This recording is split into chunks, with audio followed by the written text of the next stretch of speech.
Somebody sunk the ship.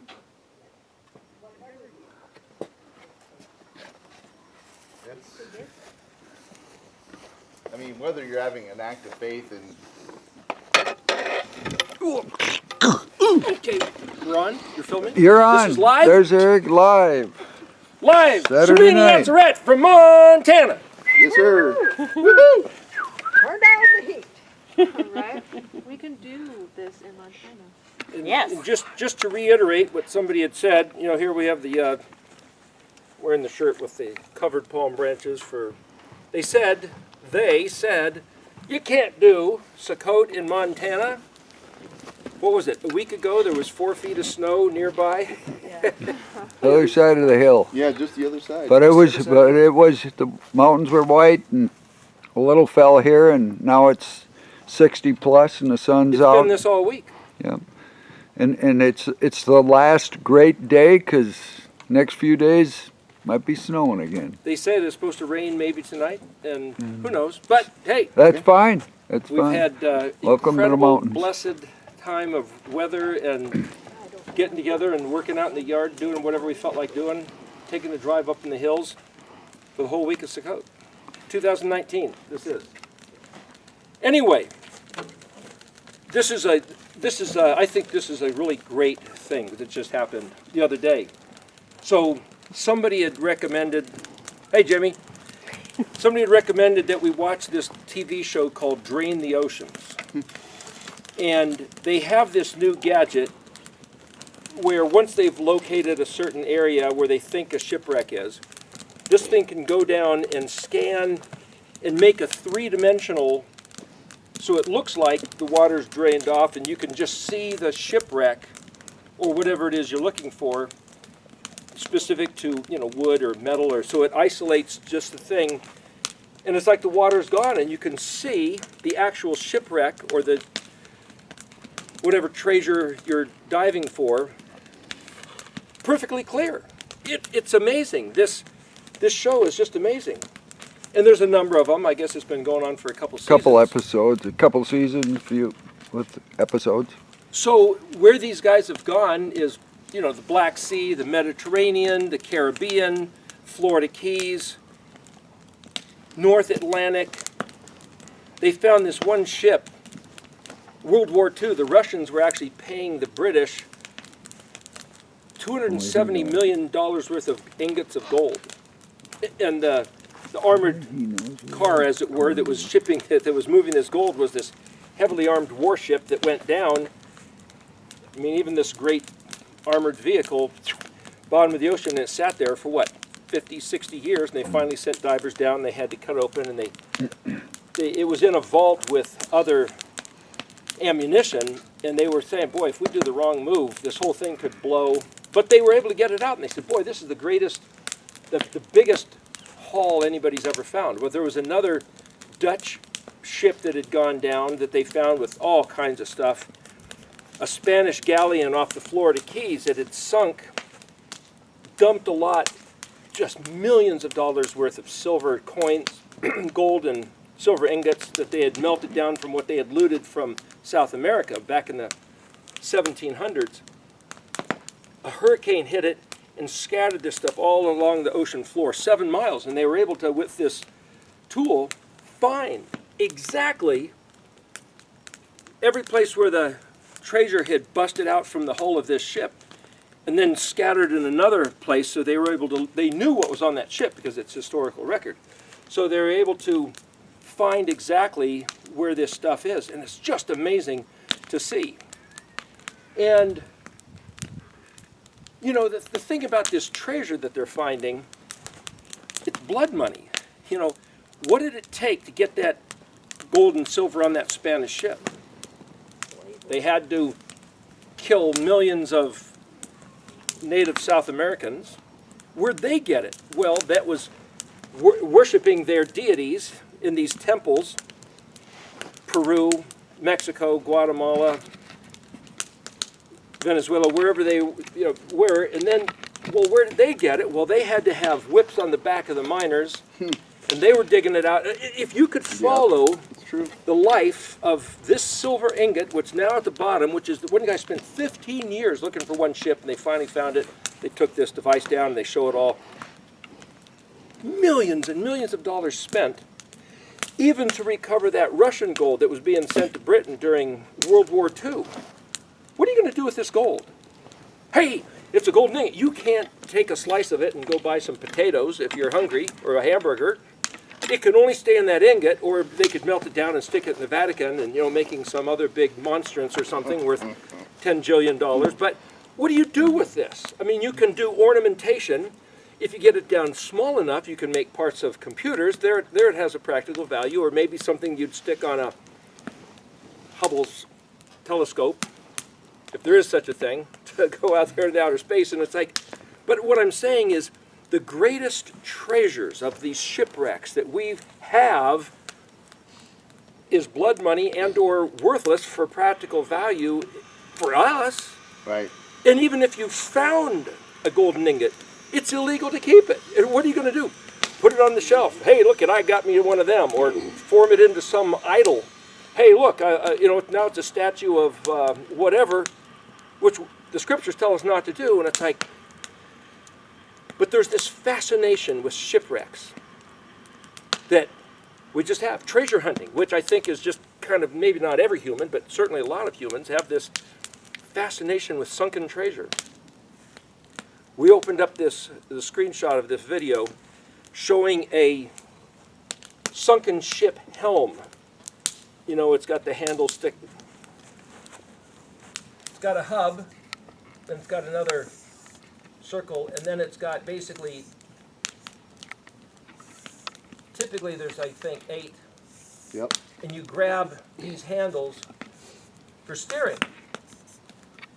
And so we opened up with a screenshot of a helm that it was on a sunken ship. Whether the ship was off course, whether the hurricane blew it off course, whether the pirates or the other army forced them off course, something happened to that ship where they lost either the ability to navigate, somebody blew their rudder off and now they're vulnerable to the seas, but it showed this coral-encrusted helm on the bottom of the ocean. Why did we show that? The word for steering wheel, helm, rudder, in Hebrew is hagah, hey, gimel, hey. You look in the Red Dictionary, and it says that same word also means to ponder, to meditate, to speak phonetics, to read pronunciation. It's all the same word. The book of James talks about your tongue being like the rudder, that a little rudder on a ship, the Titanic, this huge ship, and it's steered by this little rudder, which is steered by the helm. So your tongue, the way you speak, the way you think, guides your entire life. That's right. So you've got this way you think and the way you speak in the shipwreck at the bottom of the ocean. But besides that, before we get to that point, so we were watching this TV show, and I'm thinking, some of these talks I've given is a study I maybe did last week or last year, other stuff, and then bringing them to bear. But it's like, it'd be nice to have something like right now, this week, while I'm up here, and it's like, the way these guys were looking for the shipwrecks, it's kind of like, and I pointed out to Pete, there's a mountain, and we're sitting here a couple miles off the mountain. Well, they knew that there was a battle, this one show, between the Carthaginians and the Romans. And they knew it was maybe a mile away from the island, but they didn't know if it was 10 miles that way or 10 miles that way. And then when they finally found it, they go down there with this submarine thing that could read the floor, and they found it. But it's kind of like the scriptures are kind of like the sea. You've got thousands and thousands and thousands of words and pages, and it's like, I don't know the difference between being a mile off the island and whether the thing I'm looking for is way over there or way over there, and I can't read the Hebrew anyway necessarily, and it's like, bad enough in English. Where do you find the treasure? Where do you find the hidden treasure? I don't know. I can read the English text and look for the word treasure, or I can maybe just stumble across something written in Hebrew. So it's like, hey, Yahweh, is there something having to do with this shipwreck and the hidden treasure, and maybe something that we could talk about, think about here at Sukkot? It'd be nice if I could find it, but then I'm getting this picture in my mind that maybe there's something in Habakkuk or Obadiah or Jonah. He was thrown overboard. It's like, where do you even look? I don't even know where to look. I don't even know where to look. And I sat there and just opened this up and was thinking, and well, maybe I should flip to, maybe I should just look. Maybe I shouldn't flip. Isaiah 29. Mind blower. This is the verse. It's just outrageous. It's exactly the subject matter. Exactly what I was looking for, though I had no idea that I should look there. Amen. And That's awesome. I thought I had this page marked, but it's not here. Give me a moment. Here we go. So this is what it starts off in Isaiah 29. Oh, Ariel, Ariel, city where David dwelt, or David encamped. Well, this is the English translation. What you don't know, if you don't know Hebrew, is that Ariel means lion of God. Ari is lion, and aleph-lamed is El, standing for Elohim, translated God. So people were saying, Jerusalem is the lion of God. It's the city where David dwelt. The lion of Jerusalem. Yeah, nothing will ever happen to this. And then, verse 2, well, it goes on in verse 1. This is what it says here in this translation, Stone's Tanakh. You add year after year until your holidays will be terminated. What? You add year after year until your holidays. It means nothing. You've got to go back and really analyze word by word in order to make it mean anything. But then this is Yahuwah speaking. He says regarding Jerusalem, or regarding Ariel, because that's what Ariel, they're saying, is Jerusalem. Anyway, he says, I will bring distress to Ariel. There will be agony and grief, and it will be for me like Ariel. Huh? What? That's what I say. Ariel, city where David dwelt. You'll be to me like Ariel. You'll be to me like a lion? But here's what the Hebrew does, is that the word Ariel is spelled Kaf, aleph resh, yod, aleph lamed. Well, the word Kaf, aleph resh means ugly and unseemly. It's a play on words. If you know how to break it down into a couple pieces, Yahuwah is saying, you think that this city is so great that you can do anything you want and profane my stuff. This is no lion of God to me. This is ugly. This stinks. This is rotten. And I'm going to bring destruction to it. And there's another word with nun aleph resh, which literally means to abhor, to spurn, reject. And then you look at what it says in the Torah. If we spurn and reject Yahuwah's words, he'll spurn and reject us. And our words appealing to him will be rejected. If we abhor his words that he told our forefathers, then our prayers will be abhorred and rejected in his ears the same way that we have done to his words. Though that's not necessarily a very popular message. The point is, if we read the next verse, verse 3 of Isaiah 29, Yahweh speaking, I will encamp around you like a ring. I will lay siege against you with a scaffold and set up a mound against you. I mean, Yahweh's sending in an attack. He's not saying he's going to call in the enemies, though other places he does. He's saying he's going to do it himself. The other interesting thing is that if you look at the Hebrew, some of his words here, like the city where David encamped, there's another way to read that. The word encamped is the word where we get the word grace, chet nun. It means encamped, it also means grace. So you could say, Ariel, the city where David encamped, the word city is kufresh yod tav, and kufresh is literally the word for learning how to read, that's kufresh aleph, and it means to find something precious, dear, of great value, which is a treasure. David found a treasure in the provisions of Yahuwah's own words. But it says, oh, it's a city where David encamped. So then Yahweh says, I'm going to encamp around you with a siege wall and attack you and tear you. There's more. We're going to get to verse 4, so I'm not going to elaborate, but I'm just bringing to attention that it's like, this is a place to talk, to read and look and try to figure out what this is saying. This is a treasure hunt. Listen to these words, verse 4. You will sink down.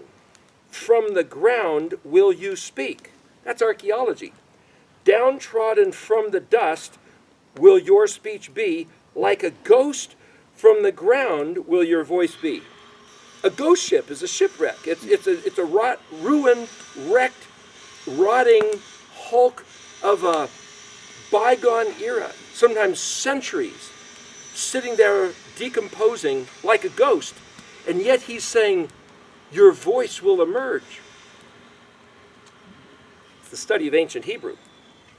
From the dust your speech will chirp. Chirp. Like a bird, tweet, twitter, chirp like a frog. This is that verse. This is Isaiah 29, verse 4. So, I looked at that, and as I started looking at the Hebrew, it opened up even more than the English I just wrote, or read to you. So what I wrote down here was a few notes to get some details, which I'll show you. So, what has this got to do with a treasure hunt?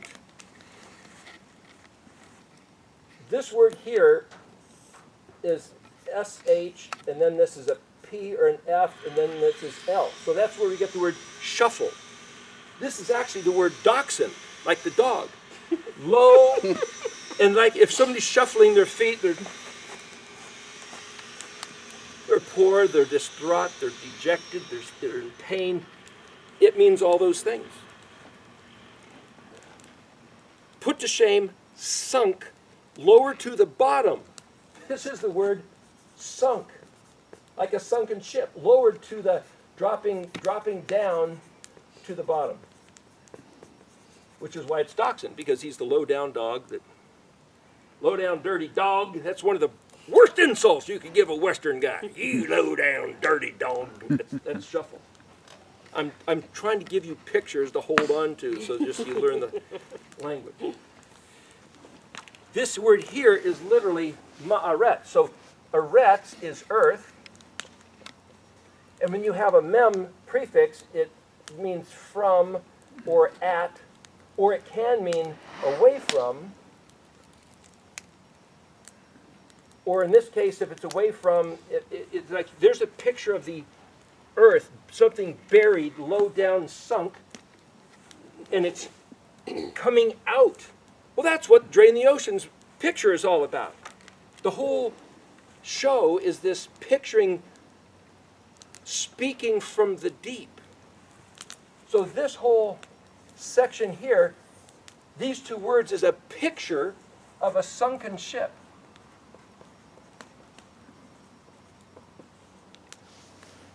Now this word here, tav, dalet, bet, resh, yod, tadabri. Well, this word sounds, you phonetically speak of it, dabri, D-E-B-R-I-S is the English word, which is debris, which literally means wrecked parts of things. But it literally means my, and debar is word or speech. And the fact that there's a tav in front of it basically means that I have spoken. A sunken ship, the words that I have spoken. Well, you got to look right here and say, this thing is essentially what we would call Torah. The Old Testament. Yes. So the treasure buried in the sunken ship is the understanding of the words that Yahweh spoke. And if you read further in Isaiah 29, which is the next passage after that, which we could read if you want, but he goes on to say, I have blinded the eyes of your seers and your prophets, and I have confused the counsel of your wise men. He said, It's like they're drunk, but not from wine and not from hard liquor. They stumble and fall, and he has sealed the book. He goes on to say, I think it's verse 10 or 12, he says, take the sealed book and give it to a literate man and say, read this, please. And the literate man says, I can't read it. It's a sealed book. In other words, what makes it sealed? Is it like a message in a bottle where somebody who's lost on an island, like Gilligan's Island? That's Hebrew too. Gilligan means exiled to a garden. Gilligan, it's all Hebrew. You write a note, you stick it in a bottle, you put a cork, and you throw it in the water so that somebody can retrieve it. They could break the bottle, they could pull the cork. But when Yahuwah seals something, it's locked up. There's no retrieval until it runs its time. So Daniel was told by Gabriel, hide the words, seal the book. In Daniel 12:4, how did Daniel do it? Whatever he did, if that book is still sealed to today, then it's sealed. But it also means to sign up for a subscription. So it's only for a period of time. So if this is the time of the end, if this is the time of the end of the sealing of the book, then we have access to this stuff. So it's kind of like the words that he sealed. Well, this word here is the word dust. So you could say, well, this is from the dust, or from in the dust, because the mem is a place. Well, if you put a mem, had you put a mem instead of a tav, and as I've said before, you can use yods and vavs as wild cards. If you put a yod in between the shin and the chet, that's the word Mashiach. Which means this is the word here, which is the word for communication. So the word Mashiach literally is the place of the conversation, the place of the communication. It has to do with language.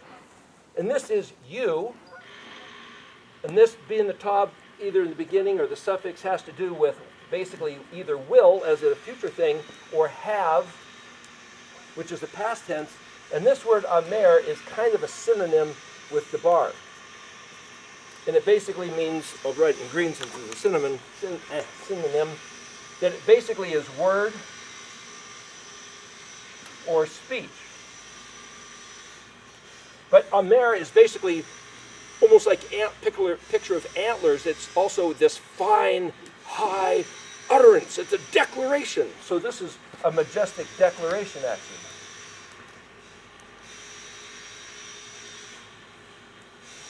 This word here, hey yod hey, has to do with the same.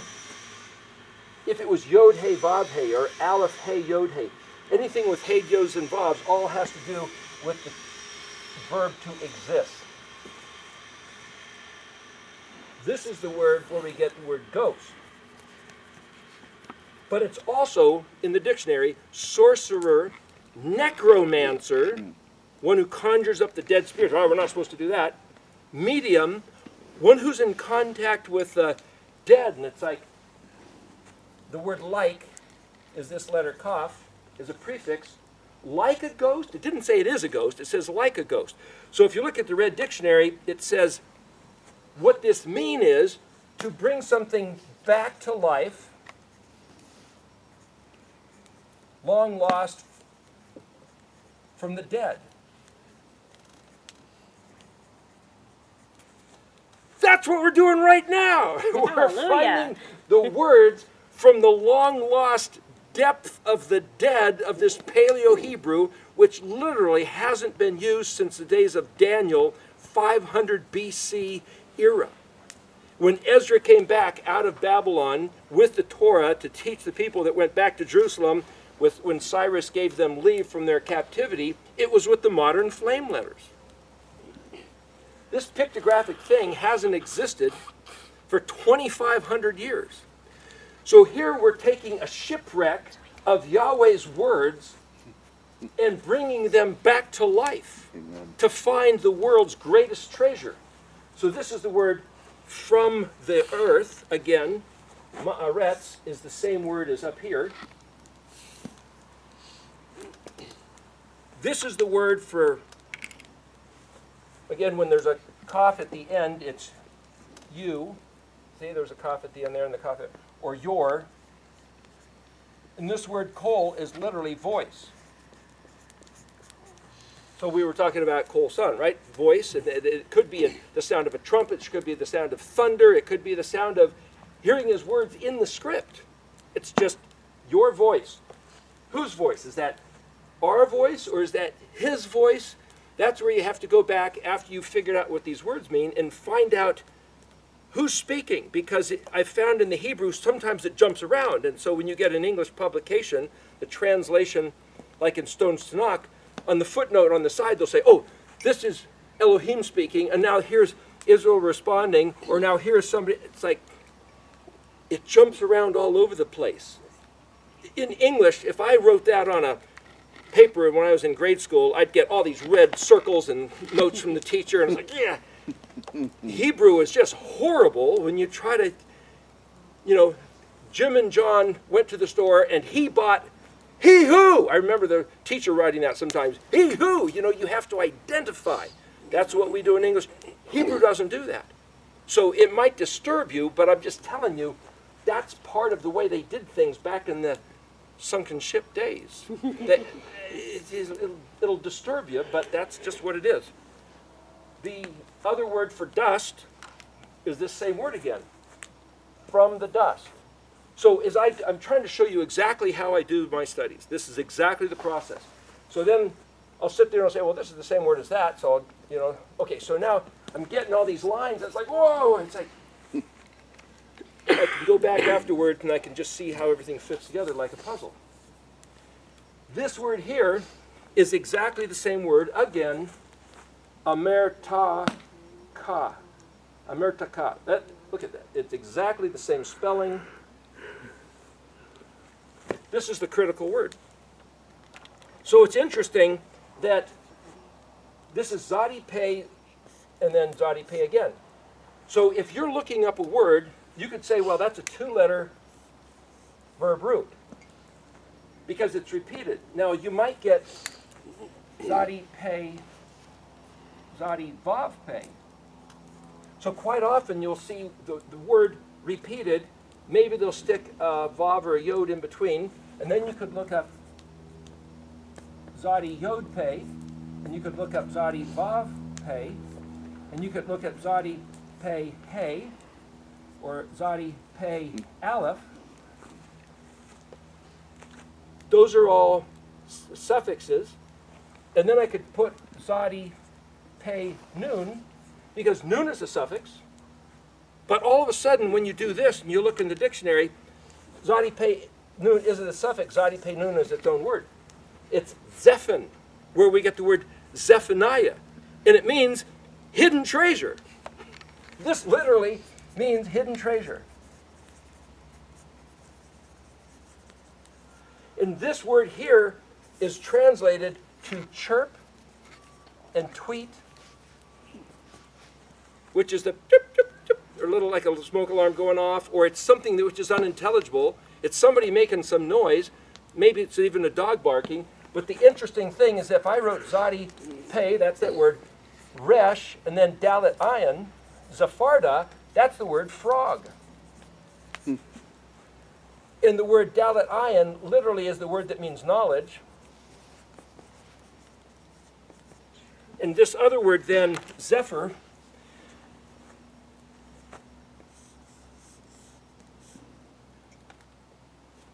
I could write it as zephar or zephyr. Do you know what a zephyr is? A train. Z-E-P-H-E-R, a train. But why did they call that the zephyr? Do you know what else zephyr means? A wind. Like a Scirocco or like the Santa Ana winds in California. So basically it's a ruach. It's basically a fast ruach, which is known as a zephyr. Would that be where Zeppelin comes from? That's not fast. The Arab dirigible? It's not fast. That has to do with floating. There is a relationship because one of these words means to float. I'll show you that in a second. It's floating up in the air and moving in the air, which has to do with the same type of thing. But so here's the thing: a frog is a a wind of knowledge or a noise on the breeze of knowledge. If you hear frogs croaking or crickets chirping or tweets on the internet, that's this word. What has that got to do? Okay, let's go back and we'll look at a couple of these things in a minute. But before we get to that, let's go back and look at this. Okay, sunk to the like a sunken ship. Words of the Torah that Yahweh has spoken. From the dust will speak communication. And the other interesting thing about Mashiach has to do with this means tangible. Well, this is Tavshin, so it's not really tangible. That's a little different. But it has to do with the communication. You will have the declaration exists. This whole study that we're talking about is saying these are not artifacts of gold that's blood money that cost the whips on the back of tens of thousands of humans put to slavery and then murdered, killed, pillaged, ransacked, raided, thrown on galley ships, and then attacked and accosted by pirates and sunk to the sea, where you spend millions of dollars and centuries trying to find this and bring it up, and you can't do anything with it.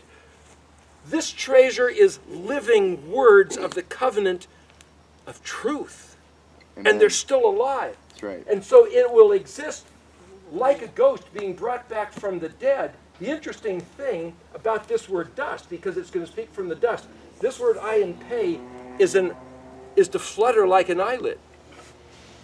I heard a story that there was somebody somewhat recently who they had given their body, their organs to be used for reclamation of, given their, donor. The person was dead, living in a hospital. They weren't living, but they were keeping them alive. So they started to cut their organs out, and all of a sudden the eyelid twitched. Wait a minute. So they stopped taking the organs. They brought the person back to life, and the person went on to live many years. Wow. I think they might still be alive. Oops. Story that I heard. The point is, Right. There's something about the twitching eyelid, which is the clearest, smallest nerve response to show that the person is still there. Why is that the word that's used here? Just interesting. Peresh is the word to be fruitful or productive or profit and increase.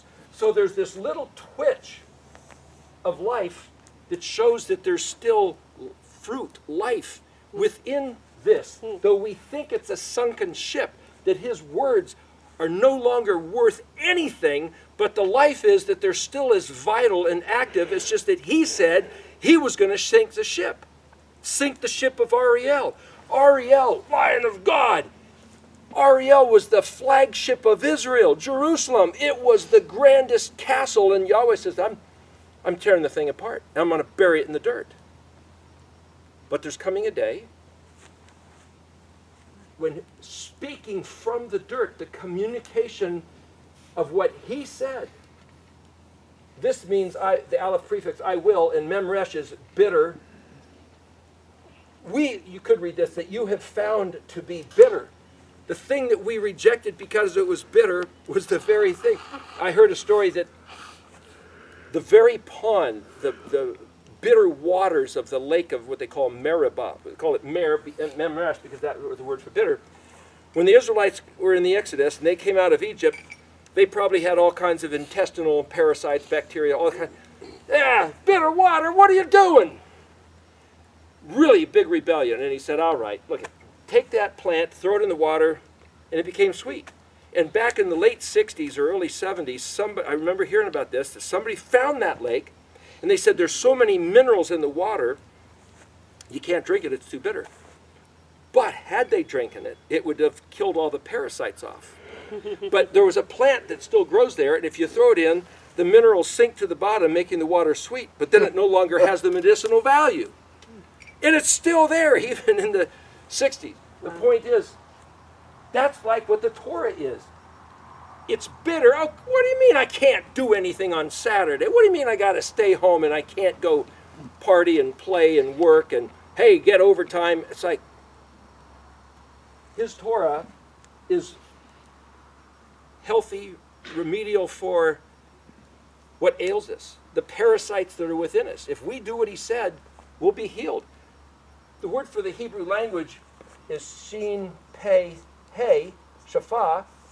Everything else is, other languages are lashon, as in lashon hara, the evil tongue. But the point is, shapha literally means to restore to health and cure from lunacy. It is the antidote. He's already given us the antidote, and it's in these words.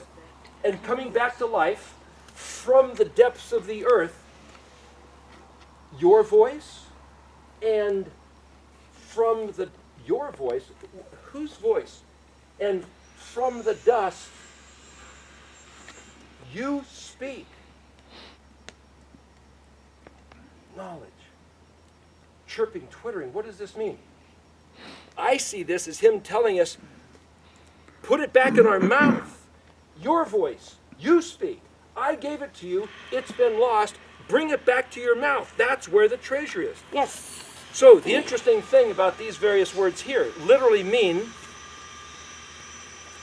hidden, concealed.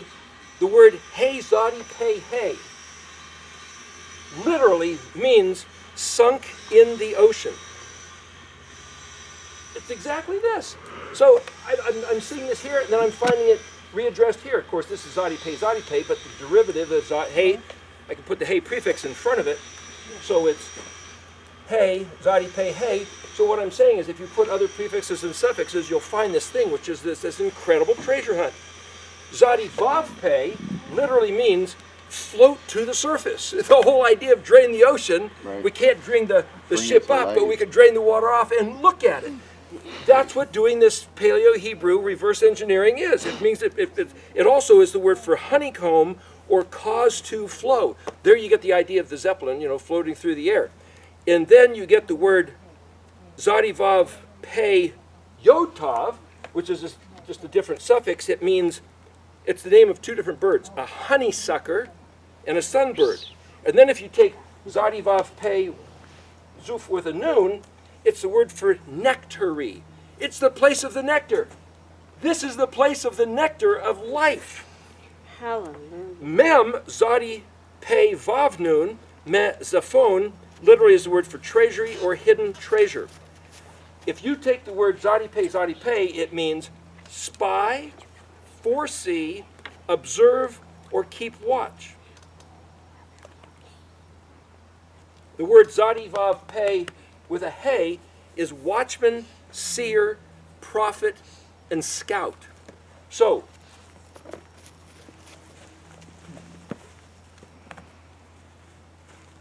is that on screen? Yep. Red pill, blue pill. Take your pick. You want to have the modern English translation. They'll tell you what to think. You'll have some words that might tell you, yeah, there's buried treasure out there. You should believe that. This happens to be New Revised Standard Version. I'm not knocking it. But I am promoting this. Analyze and study the Hebrew language. Just like the Matrix. You got your choice, red pill, blue pill. If you don't want this, you can go back to this. You can live in the world of your own imagination. You can have all the faith that you're going to go to heaven. And then we have that story we were talking about earlier of the 10 bridesmaids. They all had faith, all 10. All 10 had committed their life to be there at that banquet. All 10 had kavah, hope.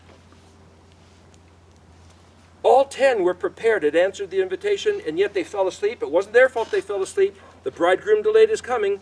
But yet, 5 gets the door slammed in their face because they had no shemen, no oil. This is Shemini Atzeret.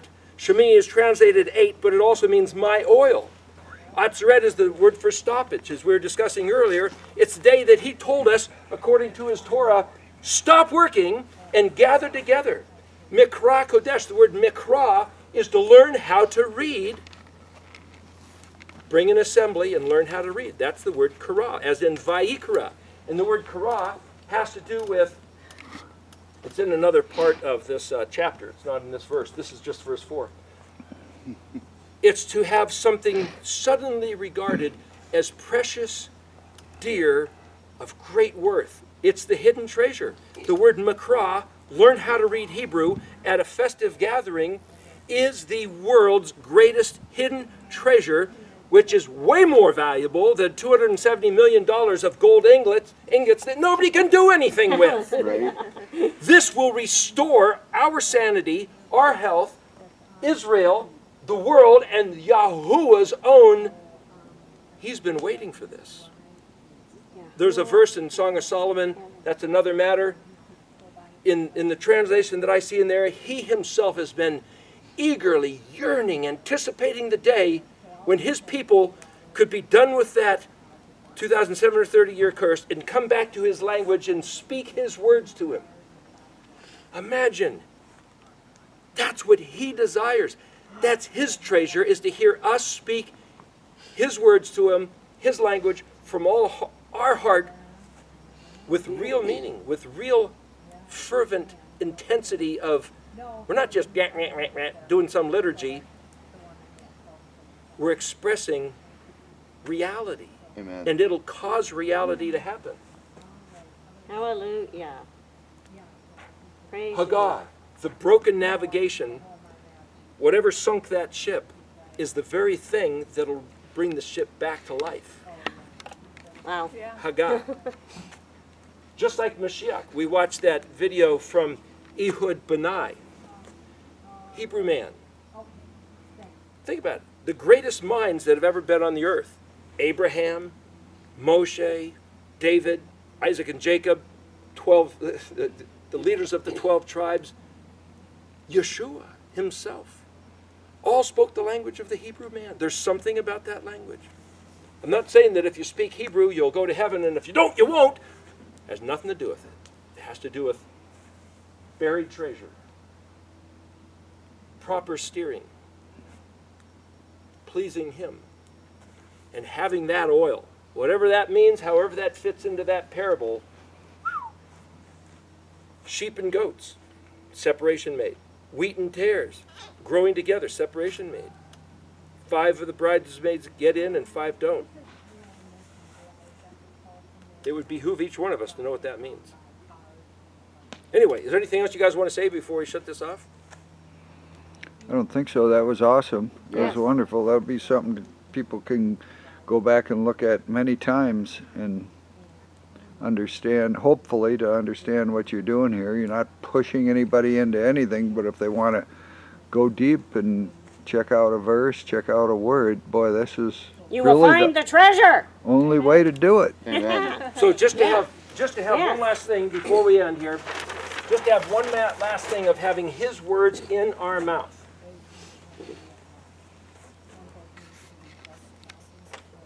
Hodu la Yahuwah ki tov ki le olam